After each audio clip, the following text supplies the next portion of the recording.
For today's videos mga idol, mag-unbox tayo ng ating biniling mini grinder sa online shop. So kararating lang po ito kahapon. So atin na pong bubuksan kung tama po ba ang kanilang i-deliver. So let's see, mayroon tayong gunting dito.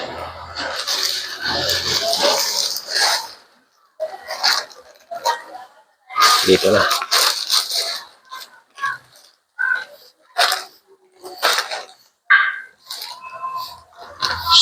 So sa mga mahilig mag-DIY, so pwede po sa inyo itong gamit na ito. Maliit lang po siya.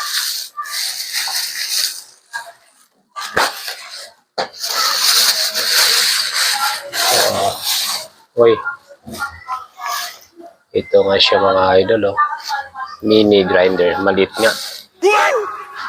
Parang malaki yun dun sa nakita ko dun sa task tool.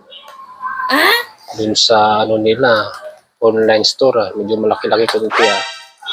Tingnan natin kung kumpleto ba ito sa yung pinadala nila. Yung binili ko dun, kumpleto yun sa mga mga panghasa, pangputol. Okay, goods. May pinadala sila. So ito na po mga idol ang laman sa loob ng ating biniling mini grinder. So ito na po yung mga bala niya. Ito lahat. Ang dami pala nito. Ito pa yun. Panghasa. Ayan, yan. Tabi natin muna dito. At saka ito yung charger niya.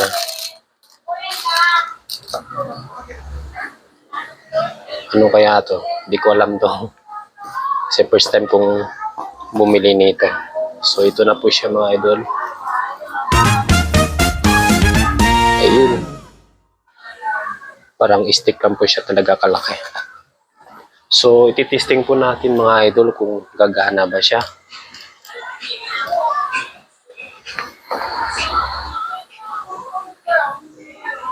Saan ba yung power nito? Task tool. 110 volts to 240. 50. 13 watts.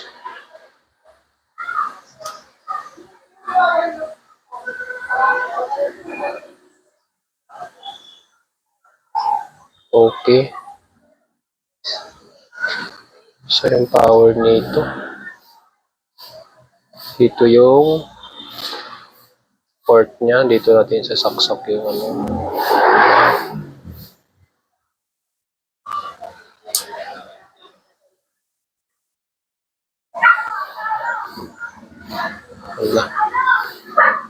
Hala. Testing natin. Kunin natin yung saksakan.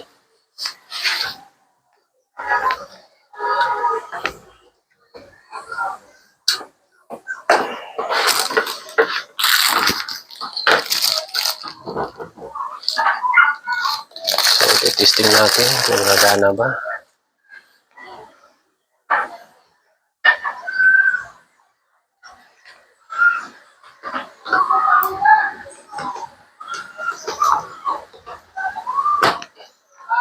Ayan, umilaw. Saksak natin. Ayun, gumana yung mga idol. Narinig nyo ba?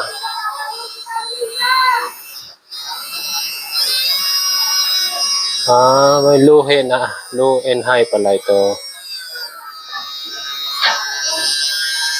Wala siyang on and off. Nananan mo na siya.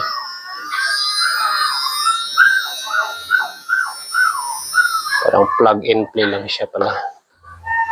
So, titesting natin yung isang tools dito. Isang mga niya. Ito yung mga mga idol. Ano to? What's this? Buksan natin. May powder. Ano to?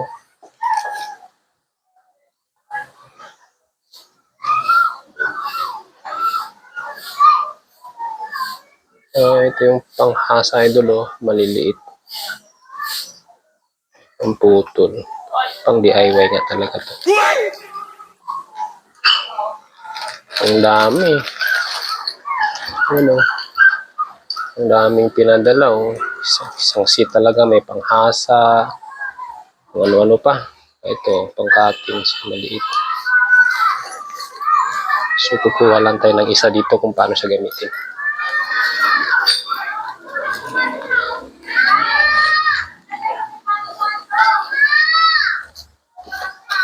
So, ito, magbukas tayo dito. Kukuha tayo ng isa.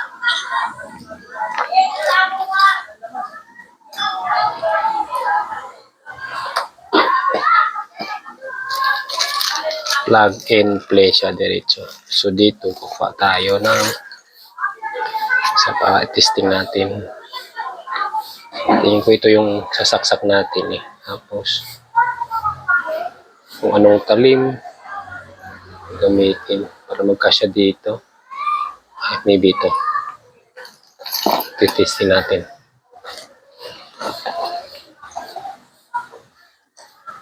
Ito yung tanggalan, ipipress mo lang. Dami maliit, ah. Ipipress mo lang itong maliit, tanggalin, tapos ikutin mo lang. Ayun. Tanggal na. Ito bali ito yung lock. Tapos, bukan natin ilagay ito. Ano ba ito lagay? Maybe ganun siguro. Ayun.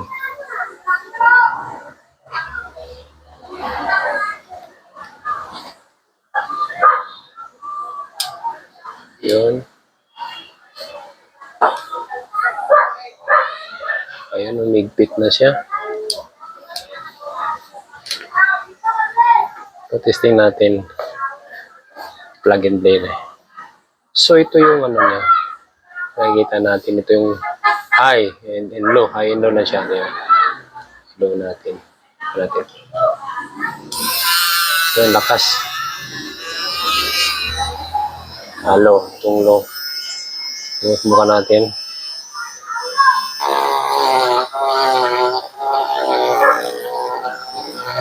Ayan, kung mahilig ka sa mga DIY mga idol.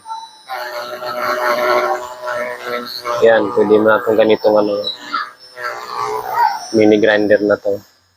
Parang stick lang siya.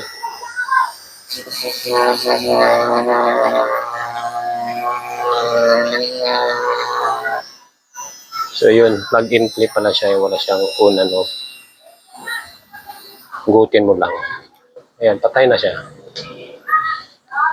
So yun, paano tanggalin? Dito lang. I-press mo lang tong nakausli. Ikutin mo yung dulo. Yung parang lock niya. Ayan.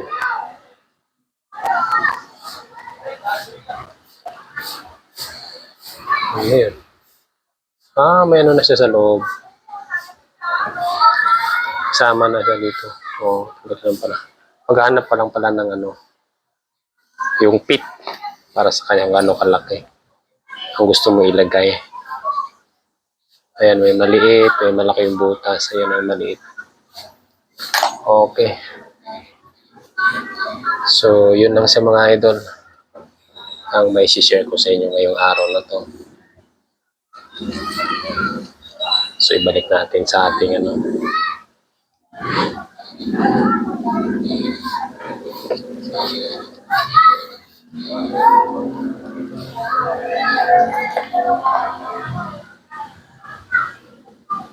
Ganon pala siya.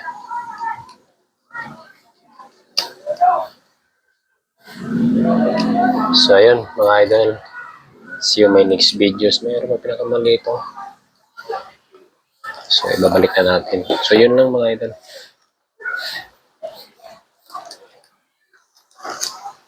Sa mga mahilig mag-DIY dyan sa bahay, pwede na sa ito mga ganitong ano, mga abubot na gusto mong tabasin, o gusto mong hasain, na hindi kaya ng mga malalaking power tools. So, malaking gamit sa ito.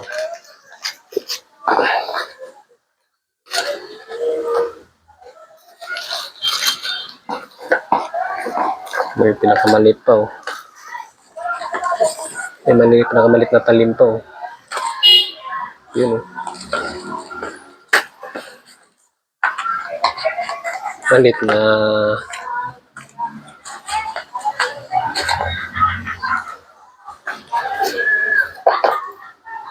ayun.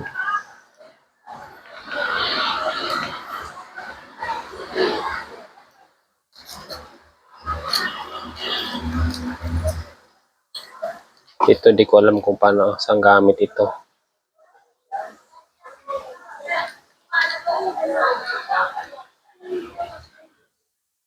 Siguro may ano ka dito mo iipitin siguro maybe or ano, ipitan nata siguro to.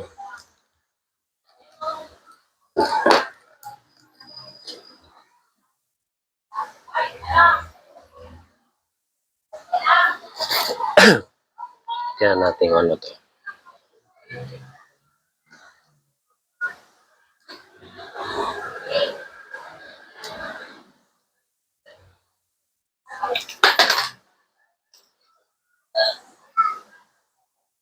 Ito nga. Ipit niya siguro, may gusto kong ipitin siguro. Ito yung ano niya, iba may maliit ka na ano. Gusto mong hasain o gusto mong putulin. Ito yung iniipit sa space. Ganun siya. Okay. Usog-usog pala siya. Ano, usog-usog siya. Ayan. Ayan. Ayan. So, yun ang mga idol. Okay. Good siya. Good yung dineliver.